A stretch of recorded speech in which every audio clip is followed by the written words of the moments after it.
اچانک میرے ذہن میں ایک بڑا عجیب سا خیال آیا، کیوں نہ میں اس وقت ڈاکٹر کاچار کو ہیپناٹائز کر کے اس سے اپنے بارے میں سب کچھ معلوم کر لوں۔ میں اپنے بارے میں سب کچھ جان لینے کے لیے اتنا ہی بےتاب تھا کہ میں نے اپنے اس خیال پر عمل کرنے کا فیصلہ کر لیا۔ میں نے باتھ روم کی طرف دیکھا جس کا دروازہ کھول کر ڈاکٹر کاچار باہر آ رہا تھا۔ اب تم بھی آرام کرو ونود ڈیئر۔ میں براہ راست اس کی آنکھوں میں دیکھنے لگا۔ دفعتاً ڈاکٹر کاچار نے گھبرا کر اپنے دونوں ہاتھ اپنی آنکھوں پر رکھ لیے۔ شاید وہ میری آنکھوں کی چمک میں اضافہ ہوتے دیکھ کر سمجھ گیا تھا کہ میں کیا کرنے والا ہوں۔ وہ بڑے کرب اور مغموم سے انداز میں بولا، کیا تم اپنی اس طاقت کو مجھ پر بھی آزماؤ گے ونود ڈیئر؟ اس کا لہجہ ایسا تھا کہ میں خفیف سا ہو گیا۔ اب تک میرے ساتھ ڈاکٹر کا انداز اتنا مشفقانہ رہا تھا کہ مجھے واقعی اس کے ساتھ یہ حرکت نہیں کرنا چاہیے تھی۔ سوری ڈاکٹر، میں نے ٹھنڈی سانس لے کر سر جھکایا۔ شکریہ ڈیئر، ڈاکٹر کاچار پھیکے سے انداز میں ہنسا۔ تم نے تو مجھے ڈرا ہی دیا تھا۔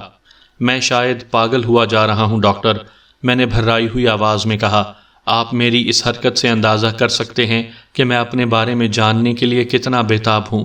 میں آپ کو ہپناٹائز کر کے کوئی غلط حرکت تو بہرحال نہیں کرتا، میں آپ سے صرف اپنے ہی بارے میں معلوم کرتا۔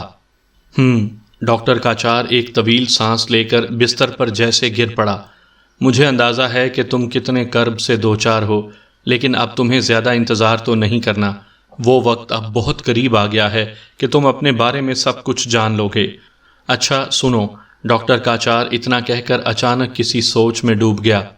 میں غور سے اس کی طرف دیکھنے لگا۔ میرے اندازے کے مطابق ڈاکٹر کسی فیصلے تک پہنچنے کی کوشش کر رہا تھا۔ آخر اس نے ایک طویل سانس لے کر کہا، نہیں بیٹے، میں ابھی سوچنے لگا تھا کہ وہ ایک باتوں کے علاوہ تمہیں سب کچھ بتا دوں، لیکن یہ مناسب نہیں ہوگا۔ وہ سب باتیں جاننے کے بعد ان دو ایک باتوں کی رازداری تمہارے لیے اور زیادہ الجھن کا سبب بن جائے گی۔ تم ان باتوں کے بارے میں بہت زیادہ سوچتے رہو گے، تمہاری الجھن میں کچھ اضافہ ہی ہو جائے گا۔ ویسے بھی اب صرف 2-3 روز کی بات رہ گئی ہے، پھر تمہیں سب کچھ معلوم ہو جائے گا۔ اچھا ڈاکٹر، میں نے ایک طویل سانس لے کر کہا، جہاں میرے دن اتنے الجھن میں گزر گئے وہاں 2-3 روز اور صحیح، یہی بہتر ہوگا۔ اب تم بھی آرام کرو، مجھے تو بہت گہری نیند آئے گی۔ ایک طویل عرصے کے بعد آج مجھے اطمینان نصیب ہوا ہے۔ میں اٹھ کر باتھ روم میں گیا اور کپڑے تبدیل کر کے بستر پر آ کر لیٹ گیا۔ نیند اب بھی نہیں آ رہی تھی، لیکن میں نے ہیڈ سوئچ آف کر کے کمرے میں تاریکی کر دی اور آنکھیں بند کر لیں۔ پھر نہ جانے کس وقت مجھے نیند آ ہی گئی۔ صبح ہم لوگ خاصی دیر تک سوئے۔ 10 بجے کے قریب ناشتہ کیا جو پرنسس تارا ہی نے تیار کیا تھا۔ ناشتے کے دوران میں پرنسس تارا اور ڈاکٹر کاچار میں کچھ مبہم اور مختصر سی ایسی گفتگو ہوئی جو میری سمجھ میں نہیں آ سکی۔ اس کا لب لباب کچھ یوں تھا کہ جزیرے پر جانے کے لیے پرنسس تارا نے جو منصوبہ بنایا تھا اس کی آخری جانچ پڑتال کے لیے وہ ناشتے کے بعد کہیں جا رہی تھی اور اس کی واپسی کا امکان 2 گھنٹے بعد تھا۔ میں یہ 2 گھنٹے کی بوریت کیسے بھگتوں؟ میں نے منہ بنا کر کہا، اگر اخبار ہوتا تو اسی کو چاٹتا۔ میں اخبار کا بندوبست کیے جاتی ہوں۔ فلیٹ میں ٹیلی فون موجود تھا۔ پرنسس تارا نے کسی کو رنگ کیا اور اسے ہدایت کی کہ آج کے 2-3 اخبارات فلیٹ میں پہنچا دے۔ یہ ہدایت دینے کے بعد پرنسس تارا نے جانے سے پہلے کہا تھا، اخبارات 15 منٹ میں آ جائیں گے۔ اس کی یہ بات 100% درست ثابت ہوئی۔ 15 منٹ بھی پورے نہیں ہوئے تھے کہ کال بیل بج اٹھی اور میں اور ڈاکٹر کاچار ساتھ ساتھ ہی دروازے پر پہنچے۔ کون ہے؟ میں نے اپنی آواز بدل کر پوچھا۔ اخبارات، باہر سے جواب ملا۔ ڈاکٹر کاچار نے دروازہ کھول دیا۔ باہر کھڑے ہوئے آدمی کے ہاتھ میں کئی اخبارات تھے جو اس نے ہماری طرف بڑھائے اور خاموشی سے لوٹ گیا۔ ڈاکٹر کاچار نے دروازہ بند کر لیا اور ہم پھر کمرے میں آ بیٹھے۔ ڈاکٹر کاچار کے لیے بھی فی الحال اخبار بینی کے سوا کوئی کام نہیں تھا۔ میں نے اخبار میں سب سے پہلے ڈاکٹر کاچار کے اغوا کی خبر تلاش کی۔ وہ خاصی نمایاں طور پر چھاپی گئی تھی اور کافی تفصیلی خبر تھی۔ اس بات پر بڑی حیرت کا اظہار کیا گیا تھا کہ ڈاکٹر کاچار کو اغوا کرنے میں اس کے خاص نگران ساون کا ہاتھ تھا۔ خبر میں یہ بات بھی تھی کہ ڈاکٹر کاچار کے اغوا میں کسی غیر معمولی شخصیت کا ہاتھ معلوم ہوتا ہے، کیونکہ ہاسپٹل کے باہر بھی کچھ لوگ ساون کی مدد کے لیے موجود تھے جنہوں نے بے دریغ قتل کرنے سے گریز نہیں کیا تھا۔ یہ بات بھی لکھی گئی تھی کہ سیکیورٹی گارڈز میں سے بھی ایک آدمی اغوا کنندگان سے ملا ہوا تھا۔ اس نے خود اپنے کئی ساتھیوں کو فائرنگ کر کے ہلاک کر ڈالا تھا۔ ایک خیال یہ اغلب ہے کہ اس کام کے لیے بہت بھاری رقم دی گئی ہوگی۔ پولیس بڑی سرگرمی سے ان سب معاملات کی تفتیش کر رہی ہے اور بھارتی وزیر اعظم کو بھی اس معاملے سے گہری دلچسپی ہے، مگر انہوں نے اس سلسلے میں اخباری نمائندوں سے کوئی گفتگو کرنے سے صاف انکار کر دیا ہے۔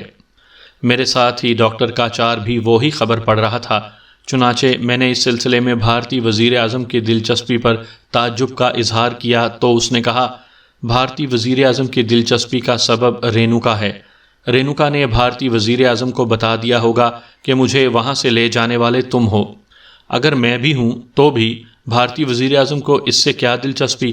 اول تو بھارتی وزیر اعظم کو یہ بھی بتایا جا چکا ہوگا کہ پرنس چارلس کو ہلاک کرنے کی کوشش میں تمہارا ہاتھ تھا، اور دوم یہ۔ پھر وہ ایک دم چپ ہو گیا۔ دوم کیا؟ میں نے بے تابی سے پوچھا۔ دوم، ڈاکٹر کاچار مسکرایا، خود تم ہو۔ میں نے ایک ٹھنڈی سانس لی۔ آخر کیا ہوا؟ تم بہت اہم شخصیت ہو ونود ڈیئر، اور ابھی مجھے اس کا علم نہیں ہو سکتا۔ میں نے پہلے سے زیادہ ٹھنڈی سانس لی۔ اب وہ وقت بہت قریب آ چکا ہے، بہت زیادہ قریب۔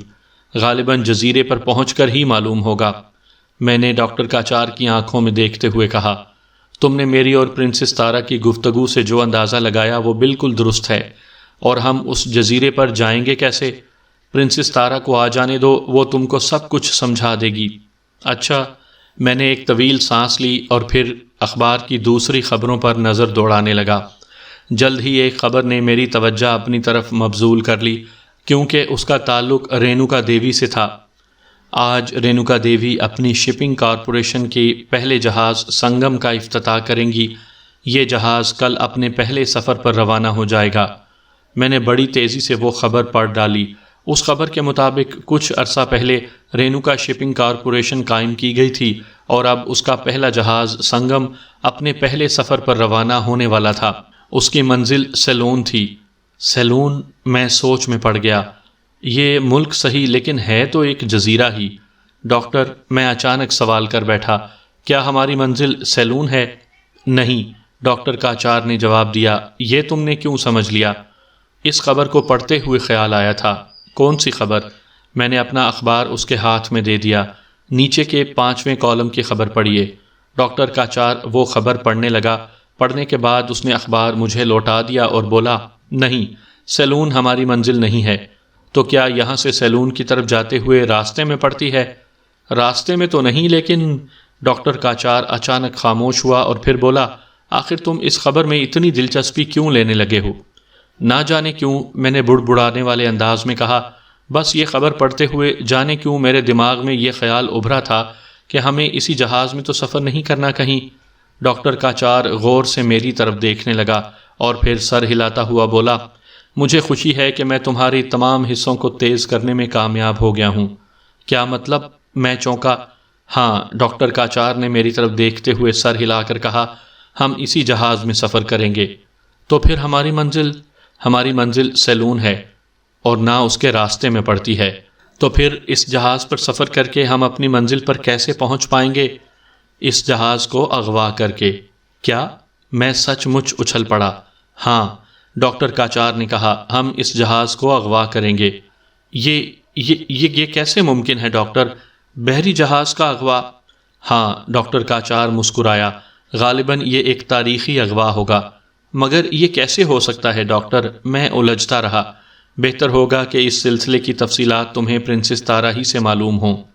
آپ کے علم میں نہیں؟ مجھے تفصیل سے نہیں معلوم۔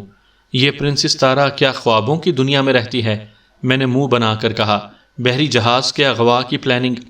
پرنسس تارا کو بے وقوف مت سمجھو، مجھے یقین ہے کہ اس کا بنایا ہوا منصوبہ بہت مضبوط ہوگا۔ میری سمجھ میں نہیں آتا کہ میں بڑی بے بسی سے خاموش ہو گیا۔ سب کچھ سمجھ میں آ جائے گا، سب کچھ۔ پرنسس تارا کو آنے دو۔ مجھ پر اتنی جھنجھلاہٹ طاری ہوئی کہ میں چپ ہی ہو گیا، خاموشی سے اخبار چاٹتا رہا۔ 2 گھنٹے اسی طرح گزار دیے۔ پرنسس تارا ابھی تک نہیں لوٹی تھی۔ ایک مرتبہ دل میں آیا کہ ڈاکٹر کاچار سے اس کے بارے میں کچھ کہوں، لیکن جھنجھلاہٹ ابھی تک قائم تھی، اس لیے خاموش ہی رہا۔ پھر آدھا گھنٹہ اور گزر گیا۔ اب 1 بج گیا تھا، بھوک بھی لگنے لگی تھی، لیکن میں اب بھی خاموش ہی رہا۔ البتہ ڈاکٹر کے چہرے پر مجھے فکر مندی نظر آنے لگی تھی۔ اب تک اسے آ جانا چاہیے تھا۔ آخر ڈاکٹر کاچار بڑبڑایا۔ میں نے نچلا ہونٹ دانتوں میں دبا لیا۔ اب بھی میرا جی نہیں چاہ رہا تھا کہ کچھ بولوں۔ آخر تم اتنے اکتائے ہوئے کیوں ہو ونود ڈیئر؟ ڈاکٹر کاچار کے لہجے میں گہری سنجیدگی تھی۔ کیا تمہیں ہم لوگوں کی نیت پر شبہ ہے؟ کیا تم یہ سمجھ رہے ہو کہ یہ سب کچھ تمہارے لیے نہیں ہو رہا؟ یک لخت مجھے احساس ہوا کہ میری جھنجھلاہٹ بے جا ہے۔ اب تک کے حالات ثابت کر چکے تھے کہ اس سارے فساد کی جڑ میں ہی ہوں۔ یہ دونوں افراد میری ہی وجہ سے پریشانیوں میں گھرے ہوئے تھے۔ مجھے افسوس ہے ڈاکٹر کہ میرے رویے سے آپ کو دکھ پہنچا، میں نے آہستہ سے کہا۔ حالات مجھے پاگل بناتے جا رہے ہیں، حالانکہ اب تمہیں ہمیشہ سے زیادہ ہوش مندی سے کام لینا ہوگا۔ تمہیں کم از کم میری پریشانی ہی کا خیال کر لینا چاہیے۔ پرنسس تارا کے نہ آنے سے میں بے حد پریشان ہوں۔ پریشانی تو مجھے بھی ہے۔ ذرا دیر قبل مجھے بھوک کا احساس ہوا تھا، لیکن اب بھوک بھی اڑ گئی ہے۔ کیا میں آپ کی رہنمائی میں اس وقت کچھ کر سکتا ہوں؟ اس سے پہلے کہ ڈاکٹر کاچار کچھ کہتا، فون کی گھنٹی بجنے لگی۔ ڈاکٹر کاچار نے جھپٹ کر ریسیور اٹھایا۔ ہیلو، او پرنسس۔ آخر ڈاکٹر کاچار ایک دم اس طرح چپ ہو گیا جیسے دوسری طرف سے بولنے والے نے اس کی بات کاٹ دی ہو۔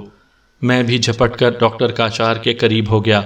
یہ بات تو سمجھ میں آ ہی گئی تھی کہ کال کرنے والی پرنسس تارا ہے، لیکن ڈاکٹر کاچار نے بھی پرنسس تارا کے شاید 1 ہی 2 جملے سنے ہوں گے، کیونکہ جلد ہی وہ ماؤتھ پیس میں زور زور سے ہیلو ہیلو کہنے لگا۔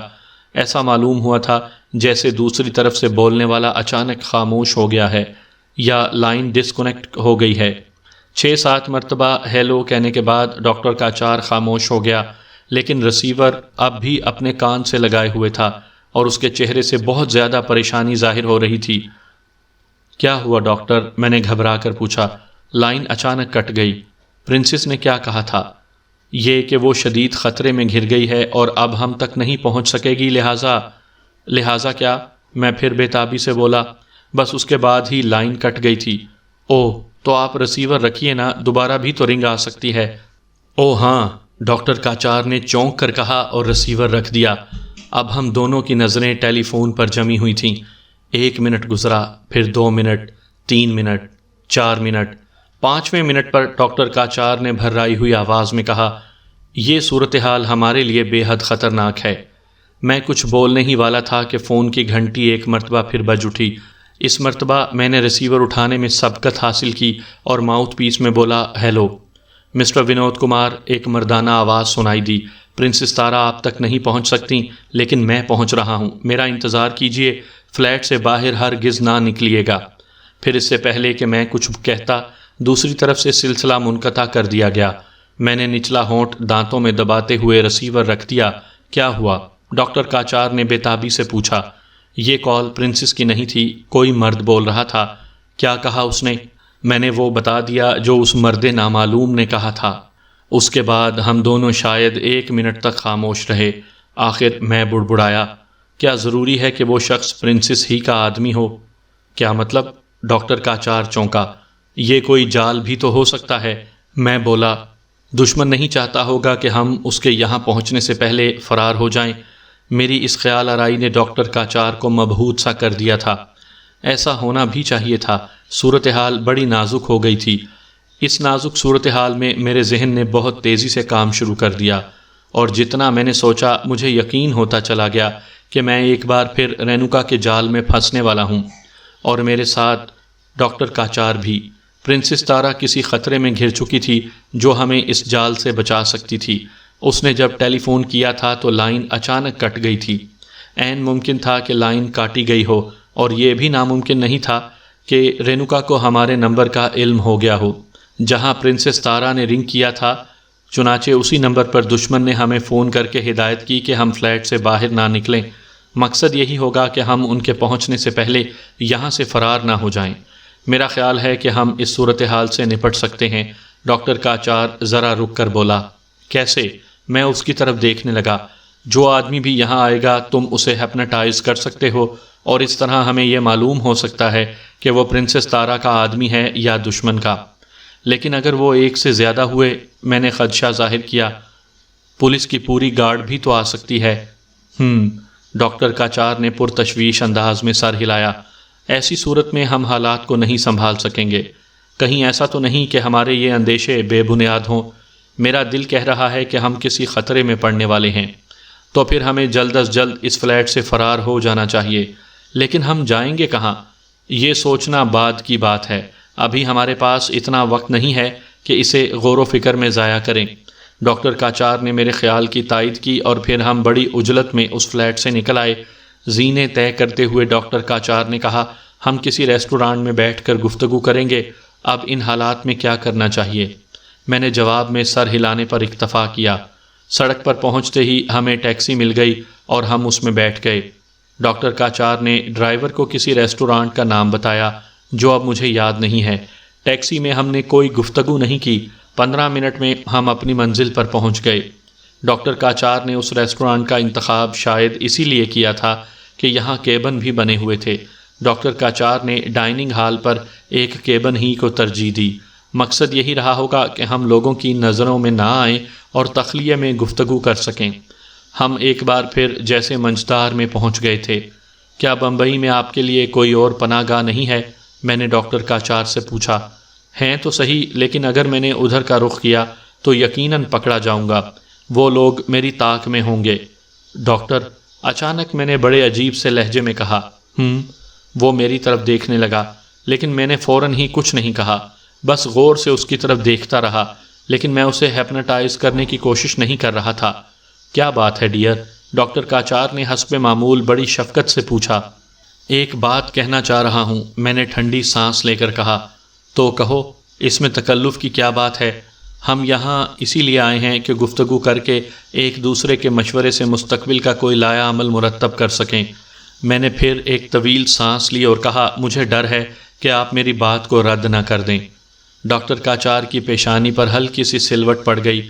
شاید وہ اندازہ لگانے کی کوشش کر رہا تھا کہ میرے دل میں کیا بات ہے۔ جواب دیجئے ڈاکٹر، میں قدرے توقف سے بولا۔ کس بات کا جواب دوں؟ ڈاکٹر نے ٹھنڈی سانس لی۔ وعدہ کیجئے کہ آپ میری بات کو رد نہیں کریں گے، اس کا جواب ضرور دیں گے۔ اگر میرے امکان میں ہو تب نہ، آپ کے امکان میں تو ہے، تو پھر میں تمہاری بات رد نہیں کروں گا۔ میں نے ایک سگریٹ جلائی۔ میں اتنی مہلت چاہتا تھا کہ بات کرنے کے لیے صحیح الفاظ کا انتخاب کر سکوں۔ اتنے میں ویٹر کیبن میں آ گیا۔ صرف چائے لے آؤ، ڈاکٹر کاچار نے اسے فوراً ٹال دینے کے لیے کہا۔ ہم دونوں ہی نے دوپہر کا کھانا نہیں کھایا تھا، لیکن حالات نے ہماری بھوک بالکل اڑا دی تھی۔ ویٹر کے جانے کے بعد میں نے سگریٹ کے 2 گہرے کش لیے اور پھر آہستہ آہستہ کہنا شروع کیا، ڈاکٹر، ہماری ناؤ ایک مرتبہ پھر طوفان میں پھنس گئی ہے۔ پرنسس تارا جیسا کوئی نہیں ہے جو ہمیں اس طوفان سے نکال سکے۔ اب یہی ہو سکتا ہے کہ میں اس معاملے کو کلی طور پر اپنے ہاتھ میں لے لوں۔ حالات یہ ثابت کر چکے ہیں کہ مجھ میں اس کی صلاحیت ہے۔ بس اتنا اور ہو جائے تو اچھا ہے کہ میں اپنے بارے میں سب کچھ جان لوں۔ مجھے ابھی تک اپنا مکمل ادراک نہیں ہوا، لیکن اگر آپ چاہیں تو ایسا ہو سکتا ہے۔ میں خاموش ہو کر براہ راست ڈاکٹر کاچار کی آنکھوں میں دیکھنے لگا۔ ڈاکٹر نے بے چینی سے پہلو بدلا تھا۔ پھر اس سے پہلے کہ وہ کچھ کہتا، ایک شخص آندھی طوفان کی طرح کیبن میں داخل ہوا۔ اس کے داخلے کا انداز کسی بھی طرح شریفانہ نہیں کہا جا سکتا تھا۔ میں اور ڈاکٹر کاچار چونک پڑے۔ نوارد ادھیڑ عمر کا ایک قوی الجثہ آدمی تھا۔ اس کے چہرے سے خوف، پریشانی یا اسی قسم کے کچھ تاثرات ظاہر ہو رہے تھے۔ وہ اندر آتے ہی بے دھڑک ایک کرسی پر بیٹھ گیا۔ میں اور ڈاکٹر کاچار ابتدائی جھٹکے سے سنبھلنے کے بعد اسے گھورنے لگے۔ آپ دونوں کو فلیٹ سے نہیں نکلنا چاہیے تھا، وہ ہم دونوں کو باری باری دیکھتا ہوا بولا۔ مجھے اس کی آواز کچھ مانوس معلوم ہوئی۔ پھر یکلخت مجھے یاد آ گیا کہ یہ وہی آواز ہے جو ذرا دیر پہلے میں نے پرنسس تارا کے فلیٹ پر فون پر سنی تھی۔ وہ پھر بولا، آپ لوگوں نے وہاں سے نکل کر خود کو اچھے خاصے خطرے میں ڈال لیا ہے۔ اگر ہمارا ایک آدمی فلیٹ کی نگرانی نہ کر رہا ہوتا تو آپ کا تعاقب کرتا ہوا یہاں تک نہ پہنچتا تو مجھے معلوم ہی نہ ہو پاتا کہ آپ لوگ کہاں ہیں۔ اس دوران میں میرا ذہن مسلسل ایک سوال کی تکرار کر رہا تھا کہ یہ شخص پرنسس تارا کا ساتھی ہے یا دشمنوں کا ایجنٹ۔ پرنسس تارا ایک پریشانی میں گھر گئی ہیں۔ وہ پھر بولا، اب یہ آپریشن کلی طور پر میرے ہاتھ میں ہے۔ آپ لوگ فوراً میرے ساتھ یہاں سے نکل چلیں۔ سنو، اچانک میں پہلی مرتبہ بولا۔ وہ میری طرف متوجہ ہوا اور میں نے اپنی نگاہیں اس کی آنکھوں میں اس طرح گاڑ دیں جیسے دیوار میں کیل پیوست کرنے کی کوشش کر رہا ہوں۔ ایک ہی پل بعد مجھے ایسے لگا جیسے وہ مسحور ہو گیا ہو۔ میں نے اپنی ساری توجہ اس کے ذہن پر مرکوز کر دی تھی۔ تمہارا نام کیا ہے؟ میں نے سوال کیا۔ آفاق۔ اس کی آواز بہت دھیمی تھی۔ پرنسس تارا کہاں ہیں؟ میں نے دوسرا سوال کیا۔ شاید وہ اب تک حراست میں چلی گئی ہوں۔ حراست میں کیوں؟ مجھے تفصیلات نہیں معلوم۔ انہوں نے مجھے فون پر ہدایت کی تھی کہ میں فوراً آپ لوگوں تک پہنچوں اور اس آپریشن کا چارج اپنے ہاتھ میں لے لوں۔ انہوں نے یہ بھی کہا تھا کہ وہ آپ لوگوں کو بھی فون پر ہدایت کر دیں گی کہ آپ لوگ میری کسی بات سے اختلاف نہ کریں۔ آفاق جیسے خواب میں بول رہا تھا۔ پرنسس کے بارے میں تفصیلات کب معلوم ہوں گی؟ شاید شام تک معلوم ہو جائیں۔ کیا ان کی پریشانی میں رینوکا دیوی کا ہاتھ ہو سکتا ہے؟ کبھی امکان تو اسی کا ہے۔ اب مجھے اطمینان ہو گیا کہ ہمیں آفاق کی وجہ سے کوئی خطرہ پیش نہیں آ سکتا۔ یہ بات یقینی ہو چکی تھی کہ وہ پرنسس تارا ہی کا آدمی تھا۔ میں نے ایک طویل سانس لے کر اپنی نگاہیں اس کے چہرے سے ہٹا لیں اور ڈاکٹر کاچار کی طرف دیکھتا ہوا بولا، میرا خیال ہے کہ یہ صورتحال غیر اطمینان بخش نہیں۔ ڈاکٹر کاچار نے مطمئن انداز میں سر ہلایا۔ میں نے آفاق کی طرف دیکھا جو اچانک کچھ ہونک سا نظر آنے لگا تھا۔ اس نے پلکیں جھپکاتے ہوئے کہا، کیا مجھے ابھی نیند آ گئی تھی؟ نہیں، میں نے مسکرا کر کہا، لیکن شاید کچھ اونگ گئے تھے۔ آفاق کے چہرے پر الجھن پھیل گئی۔ اس کی سمجھ میں نہیں آ رہا ہوگا کہ وہ اچانک ذہنی طور پر کہاں غائب ہو گیا تھا۔ اسی وقت ویٹر چائے لے کر آ گیا۔ ایک پیالی اور لے آؤ، میں نے اس سے کہا۔ وہ مؤدبانہ انداز میں سر ہلا کر چلا گیا۔ آفاق نے بے چینی سے پہلو بدلا اور پھر کہا، ہمیں یہاں سے جلد از جلد رخصت ہو جانا چاہیے۔ اب چائے تو پی ہی لیں، ڈاکٹر کاچار بولا، بھوک سے برا حال ہے، چائے سے کچھ سہارا مل جائے گا۔ آفاق چپ ہو گیا، لیکن اس کے چہرے سے صاف معلوم ہو رہا تھا کہ اب اسے ایک منٹ کے لیے بھی رکنا بہت برا لگ رہا ہے۔ جب ہم لوگ چائے پینے اور بل ادا کرنے کے بعد کیبن سے اٹھنے لگے تو آفاق نے ہم سے کہا، آپ لوگ اس طرح اپنے چہروں پر رومال پھیرتے ہوئے چلیں جیسے گرد صاف کر رہے ہوں۔ اس طرح کسی کی نظر آپ کے چہرے پر نہیں پڑ سکے گی۔ ہم نے اس کی ہدایت پر عمل کیا اور ریسٹورانٹ سے نکل آئے۔ دروازے پر ایک کار کھڑی تھی، ہم اس میں بیٹھ گئے کیونکہ آفاق نے اسی کا دروازہ کھولا تھا۔ ڈرائیونگ بھی اسی نے سنبھال لی اور پھر چل پڑا۔ آفاق ہمارے لیے سہارا تو بن گیا تھا، لیکن اس وقت مجھے اس کی آمد کچھ کھل گئی تھی۔ اگر وہ نہ آتا تو عین ممکن تھا کہ مجھے ڈاکٹر کاچار سے اپنے بارے میں ساری باتیں معلوم ہو جاتیں۔ اب یہ مسئلہ پھر ٹل گیا تھا، نہ جانے کب تک کے لیے۔ کار کوئی نصف گھنٹے تک چلنے کے بعد پالی ہل کی ایک چھوٹی سی قدیم طرز کی عمارت کے احاطے میں داخل ہو گئی۔ پورچ میں جا کر کار رک گئی اور آفاق انجن بند کرتا ہوا بولا، اتریے۔ ہم کار سے اتر آئے۔ آفاق ہمیں عمارت کے اندر لے گیا اور ڈرائنگ روم میں بٹھاتا ہوا بولا، اس سے پہلے کہ ہم لوگ تفصیلی گفتگو کریں، آپ لوگ کھانا کھا لیں۔ ڈاکٹر، آپ نے ریسٹورانٹ میں بتایا تھا کہ آپ بھوکے ہیں۔ کچھ ایسے خاص بھی نہیں، ڈاکٹر کاچار نے جلدی سے کہا اور شاید تکلفاً کہا۔ میں ابھی حاضر ہوتا ہوں، آفاق نے کہا اور ڈرائنگ روم سے چلا گیا۔ وہ غالباً کھانے ہی کا بندوبست کرنے گیا ہوگا۔ یہ بہت ہی برا ہوا، ڈاکٹر کاچار بڑبڑایا۔ کیا؟ میں نے چونک کر پوچھا۔ پرنسس تارا کا ہم سے بچھڑ جانا، ڈاکٹر کاچار نے کہا۔ وہ اس معاملے کو بہت خوبی سے طے کرتی چلی جاتی۔ مجھے تو ابھی یہی نہیں معلوم کہ معاملہ ہے کیا، میں نے ٹھنڈی سانس لے کر کہا۔ ذرا دیر بعد تمہیں آفاق سے سب کچھ معلوم ہو جائے گا۔ شاید سارا چکر رینوکا دیوی کے جہاز سنگم کو اغوا کرنے کا ہے۔ یہ تو تمہیں پرنسس سے ہی معلوم ہو چکا ہے۔ مجھے یہ خواب کی سی بات معلوم ہوتی ہے۔ جب تک تفصیلات نہ معلوم ہو جائیں بہت سی باتیں خواب ہی لگتی ہیں۔ اس موضوع پر ہم زیادہ دیر گفتگو نہیں کر سکے کیونکہ آفاق جلد ہی آ گیا تھا۔ اس کے پیچھے پیچھے ایک ملازم ایک بڑی سی ٹرالی کو دھکیلتا ہوا لا رہا تھا۔ ٹرالی ہمارے سامنے لگا کر وہ واپس چلا گیا۔ شروع کیجئے، آفاق نے ہم سے کہا۔ بھوک اتنی زور سے لگ رہی تھی کہ کم از کم میں نے تو ذرا بھی تکلف نہیں برتا۔ کھانے کے دوران میں ڈاکٹر کاچار نے آفاق سے کہا، آپ کو پرنسس کے بارے میں کچھ معلومات حاصل کرنا چاہیے تھیں۔ جو کچھ بھی ہوگا مجھے ٹیلی فون پر معلوم ہو جائے گا۔ مجھے اس سلسلے میں کہیں جانے کی ضرورت نہیں ہے۔ مجھے اس کی وجہ سے بے حد پریشانی ہے۔ پریشان تو ہم سبھی ہیں۔ اس آپریشن کے سلسلے میں ان کا کردار بہت اہم تھا۔ سنگم کو اغوا کرنے کے سلسلے میں ان کی حیثیت بنیادی تھی، ان کی وجہ سے کام بہت آسان ہو جاتا۔ اس موقع پر مجھ سے خاموش نہ رہا گیا اور میں پوچھ بیٹھا، وہ کیسے؟ وہ سنگم کی چیف ریڈیو آفیسر تھیں۔ کیا مطلب؟ میں چونکا۔ سنگم کا 1/3 عملہ ہمارے آدمیوں پر مشتمل ہے، آفاق نے بتایا۔ اس کی تیاری ہم بہت عرصے سے کر رہے تھے۔ جب رینوکا شپنگ کارپوریشن قائم ہوئی تھی، اسی وقت سے ہم نے اپنی کوششوں کا آغاز کر دیا تھا۔ ہماری کوشش تو یہی تھی کہ سنگم کے عملے میں سارے آدمی ہمارے اپنے ہوں تاکہ جہاز کو اغوا کرنا بہت آسان ہو جائے، لیکن ہماری کوششیں بارآور نہیں ہو سکیں۔ ہم اس کے عملے میں صرف 1/3 جگہ حاصل کر سکے۔ پھر بھی ہمیں اطمینان تھا کہ پرنسس تارا ریڈیو آفیسر ہیں، اس لیے مرکز کو دھوکے میں رکھنا آسان ہوگا، لیکن اب ظاہر ہے کہ دشواری پیش آئے گی۔ اسسٹنٹ ریڈیو آفیسر کون ہے؟ میں پوچھ بیٹھا۔ آپ؟ میں؟ چونکنے کی بات ہی تھی۔ جی ہاں، وہ بولا، اسسٹنٹ آپ ہی ہوں گے۔ لیکن میں تذبذب کا شکار تھا۔ گھبرانے کی بات نہیں، ڈاکٹر کاچار بول پڑا۔ میں سمجھ رہا ہوں کہ تم کس الجھن میں مبتلا ہو گئے ہو۔ یہ مت سمجھو کہ تم اسسٹنٹ ریڈیو آفیسر کا کام نہیں کر سکو گے۔ جب تم اپنی ڈیوٹی سنبھالو گے تو تمہیں معلوم ہو جائے گا کہ تم سب کام کر سکتے ہو۔ کوئی چیز تمہارے لیے اجنبی نہیں ہوگی، بلکہ میں تو اب خاصا مطمئن ہو گیا ہوں کہ تم اس پوسٹ پر ہوگے۔ لیکن میں ایک اسسٹنٹ کی حیثیت سے کیا کر سکوں گا؟ تم بہت کچھ کر سکو گے۔ کیا تمہیں اپنی طاقتوں کا علم نہیں ہے؟ ڈاکٹر کاچار نے معنی خیز لہجے میں کہا۔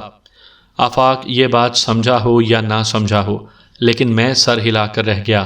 ڈاکٹر، آفاق بولا، آپ کی حیثیت صرف مسافر کی ہوگی، آپ عملے میں شامل نہیں ہوں گے، اسی لیے آپ کو کل صبح جہاز پر پہنچنا ہے، جبکہ ہم لوگوں کو آج ہی شام اپنی اپنی ڈیوٹی پر پہنچ جانا ہے۔ آپ کل اکیلے ہی جہاز پر آئیں گے۔ لیکن ڈاکٹر کاچار نے پہلو بدلا، آپ پریشان بالکل نہ ہوں، سارے کام بڑی چابک دستی سے کیے گئے ہیں، آپ کے سارے کاغذات مکمل ہیں، ٹکٹس اور دیگر چیزیں میں آپ کے حوالے کر دوں گا۔ آپ کے کاغذات پر جو تصویر ہے وہ تھوڑی سی مختلف ہے، لیکن اس اختلاف کو آپ کا میک اپ کر کے ختم کر دیا جائے گا۔ کاغذات کی روح سے آپ کا نام نورانی بیگ ہوگا۔ بظاہر آپ کی منزل سیلون ہی ہے، لیکن آپ جانتے ہیں کہ دراصل آپ کو اور ہمیں کہیں اور جانا ہے۔ ڈاکٹر کاچار سر ہلا کر رہ گیا۔ اسی وقت میں آفاق سے ایک سوال کر بیٹھا، کیا جہاز کا کیپٹن بھی ہمارا آدمی ہے؟ اگر ایسا ہوتا تو یہ کام بہت ہی آسان ہو جاتا، آفاق نے جواب دیا۔ پھر تو ہمیں خاصی دشواریاں پیش آ سکتی ہیں۔ بہت زیادہ کا امکان تو نہیں، مگر اچانک بہت کچھ ہو سکتا ہے۔ اگر پرنسس تارا ہوتی تو صورتحال بالکل مختلف ہوتی۔ اب ہمیں بہت زیادہ ہوشیار رہنے کی ضرورت پڑے گی۔ میری سمجھ میں نہیں آ رہا ہے کہ میں کیا کر سکوں گا۔ میں پریشان تھا۔ میں کہہ چکا ہوں کہ تم بالکل پریشان نہ ہو، ڈاکٹر کاچار نے میرا کندھا تھپ تھپا کر کہا۔ اس مہم میں دراصل تم ہی تو سب کچھ کر سکو گے۔ میں ایک ٹھنڈی سانس لے کر رہ گیا۔ آفاق نے گھڑی دیکھی اور پھر مجھ سے بولا، ہمیں 6 بجے جہاز پر پہنچ کر ڈیوٹی جوائن کرنا ہے۔ گویا تیاری شروع کر دینا چاہیے۔ تیاری کیا کرنا ہے، بس ایک اٹیچی کیس میں چند جوڑے رکھنا ہوں گے۔ میرے کاغذات بھی تو ہوں گے، وہ میں چلتے وقت تمہیں دے دوں گا، ہم دونوں ساتھ ہی چلیں گے۔ پرنسس تارا کے نہ پہنچنے پر تو وہاں خاصا ہنگامہ ہو جائے گا، میں نے خدشہ ظاہر کیا۔ قطعی نہیں، آفاق نے جواب دیا۔ پرنسس تارا کی طرف سے ایک ٹیلی گرام دے دیا گیا ہے کہ وہ بنارس میں ہے اور اچانک طبیعت خراب ہو جانے کی وجہ سے ڈیوٹی پر نہیں پہنچ سکے گی، چنانچہ فوری طور پر دوسرے ریڈیو آفیسر کا انتظام کر لیا گیا ہوگا۔ ہم لوگ یہ باتیں بھی کرتے رہے اور کھانا بھی کھاتے رہے۔ کھانے کے بعد آفاق کھڑا ہو گیا اور ڈاکٹر کاچار سے بولا، میں آپ کے کاغذات لے آؤں۔ پھر وہ جواب کا انتظار کیے بغیر ہی کمرے سے چلا گیا۔ تم اتنے پریشان کیوں ہو ونود ڈیئر؟ ڈاکٹر کاچار بولا، یہ سب کچھ میری سمجھ سے بالا تر ہے۔ میں نے بھرائی ہوئی آواز میں کہا، کیا جدید دنیا میں کبھی ایسا ہوا ہے کہ بحری جہاز کو اغوا کیا گیا ہو؟ بے شک ایسا کبھی سننے میں نہیں آیا، لیکن تم دیکھو گے کہ ایسا ہو کر رہے گا۔ ریڈیو آفیسر کو تم اپنی آنکھوں کی طاقت سے قابو میں کر ہی لوگے۔ رہ گئے دوسرے معاملات تو ان کا بندوبست بھی پرنسس تارا نے کیا ہی ہوگا، جن کا علم آفاق کو یقیناً ہونا چاہیے۔ ورنہ پرنسس اس آپریشن کا انچارج اسے کیوں بناتی؟ بہرحال میں نے پھیکی سی مسکراہٹ کے ساتھ کہا، مجھے ایسا ہی لگ رہا ہے جیسے مجھے کوئی خواب دکھانے کی تیاری کی جا رہی ہو۔ خواب بھی حقیقت بن جاتے ہیں، کیا تم اس بات سے انکار کرو گے؟ دیکھیے کیا ہوتا ہے۔ میں نے ایک ٹھنڈی سانس لی۔ تمہاری بے بسی کے یہ سب اظہار وقتی ہیں، بہت جلد تم کو علم ہو جائے گا کہ تم اس دنیا کی کتنی بڑی طاقت ہو۔ کیا تم اپنی طاقت کے مظاہرے خود نہیں دیکھ چکے ہو؟ گولی تم پر اثر انداز نہیں ہو سکتی، تمہاری آنکھوں کے طلسم سے کوئی نہیں بچ سکتا، اور لیکن میں رینوکا دیوی سے بچا بچا پھرنے کے لیے مجبور ہوں، میں نے تلخی سے کہا۔ اس کی آواز تک سے بچنے کے لیے یہ انگوٹھی پہننے پر مجبور ہوں۔